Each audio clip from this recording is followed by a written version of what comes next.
A desire to lose weight is one of the most common goals in modern society.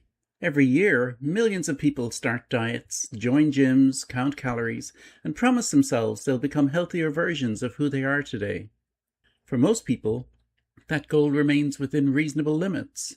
But for some, the pursuit of thinness becomes something entirely different. It stops being about health, it stops being about appearance, and it becomes an obsession powerful enough to override hunger, common sense, friendships, family concerns, and even survival instincts. Anorexia nervosa is one of the deadliest psychiatric disorders in the world.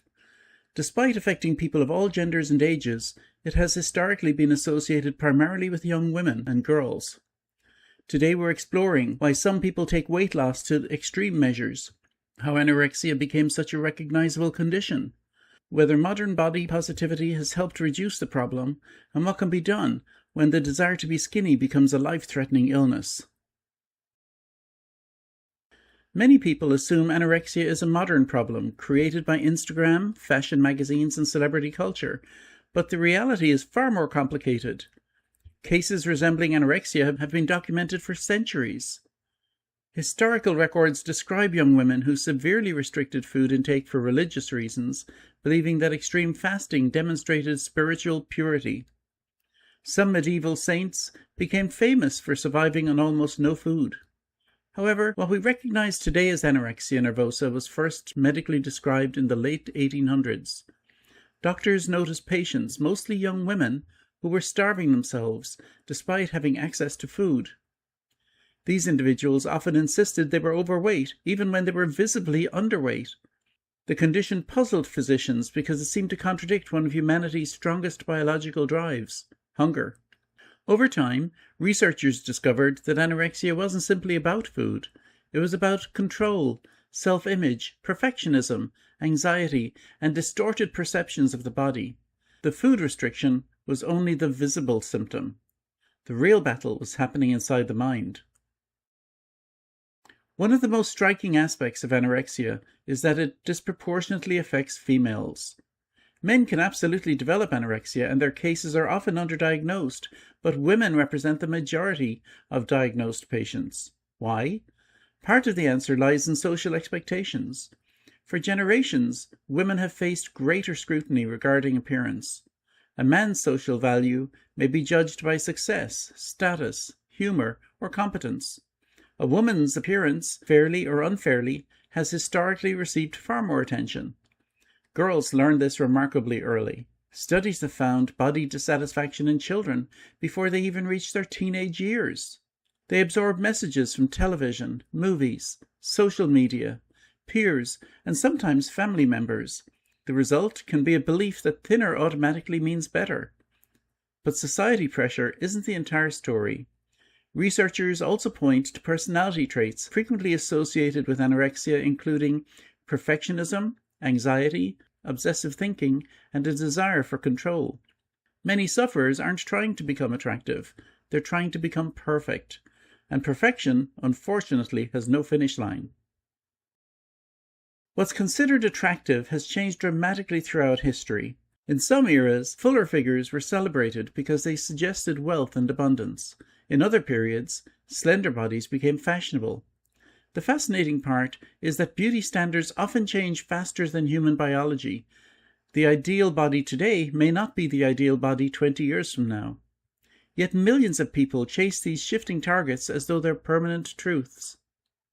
Imagine spending years trying to achieve a standard only to discover society changed its mind. That's happened repeatedly throughout history, and it raises one important question. If beauty standards constantly evolve, should anyone risk their health trying to satisfy them? Over the past decade, body positivity has become increasingly visible in mainstream culture. Plus-sized models appear in advertising. Companies showcase a wider variety of body types. The message is simple. You don't have to look like a runway model to deserve respect. Has it worked? The answer appears to be partly. Many experts believe body-positive imaging has helped reduce some appearance-related shame and expanded public conversations about unrealistic beauty standards. However, anorexia has not disappeared.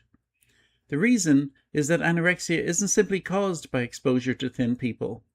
If it were that simple, everyone exposed to fashion magazines would develop it. Instead, anorexia usually emerges from a complex interaction of personality, mental health vulnerabilities, genetics, social pressures, and life experiences. Seeing diverse body types can help challenge unrealistic expectations, but it doesn't automatically cure the underlying psychological struggles that often drive eating disorders. So do men encourage anorexic behavior? This is a complicated question. Some men unquestionably reinforce unrealistic appearance standards. Certain corners of social media celebrate extreme thinness and reward women for looking increasingly smaller. Comments, compliments, and attention can unintentionally encourage unhealthy behaviors. But research consistently shows that anorexia is rarely driven solely by male preferences. In fact, many men report preferring body types that are healthier than the ultra-thin ideal often pursued by individuals with severe anorexia. The problem is that anorexia eventually stops being about attracting others. Many sufferers continue losing weight long after friends, family members, and romantic partners express concern. The illness creates a distorted perception. The mirror reflects one reality. The mind interprets another. That's what makes anorexia so difficult to understand from the outside. The physical consequences of anorexia can be devastating. The body begins sacrificing itself to stay alive. Muscle tissue shrinks. Bone density declines. Hormonal systems become disrupted. Hair may thin or fall out. Heart complications become increasingly dangerous. The brain itself can be affected by prolonged malnutrition. One of the most tragic examples is Karen Carpenter. The beloved singer became one of the most famous faces associated with anorexia. Despite enormous success and worldwide fame, her battle with disordered eating contributed to severe health complications, and she died in 1983 at only 32 years old. Her death shocked millions and brought unprecedented public attention to eating disorders. The tragedy highlighted a painful truth. No amount of fame, success, beauty, or admiration protects someone from mental illness. Most people assume anorexia would be easy to recognize. Often it isn't. Individuals struggling with eating disorders frequently become experts at hiding them. Some wear oversized clothing to disguise weight loss. Others claim they've already eaten before arriving at family gatherings. Food may be moved around the plate without actually being consumed. Meals become performances designed to reassure concerned observers. The secrecy can become remarkably elaborate. And occasionally, popular culture has poked fun at the topic.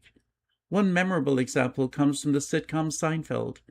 In a classic storyline, George Costanza becomes fascinated with the possibility that a woman he's dating might be anorexic. Rather than responding with concern, George approaches the situation with the self-centered curiosity and awkwardness fans expect from him. The humor works because George is so completely focused on himself that he misses the seriousness of the issue. Real life, of course, is considerably less funny. Behind the secrecy is often fear, shame, anxiety, and a genuine inability to recognize the severity of the problem. So what can be done? If you're watching this and struggling with anorexic thoughts or behavior, understand something important. This isn't about weakness. It isn't vanity. And it isn't a failure of character. Anorexia is a serious mental health condition that deserves treatment just like any other illness. Recovery often involves professional support, including doctors, therapists, nutrition specialists, and supportive family members. The earlier intervention happens, the better the outcome tends to be. If you know someone who may be struggling, avoid turning every conversation into an argument about food. Express concern. Listen carefully. Encourage professional help, and remember that recovery is rarely a straight line. There may be setbacks, there may be frustration, but there is also hope. The goal isn't to become skinny, the goal is to become healthy, because no clothing size, no number on a scale, and no beauty standard is worth sacrificing your life for. If you liked this video, please hit subscribe, and thanks again for watching.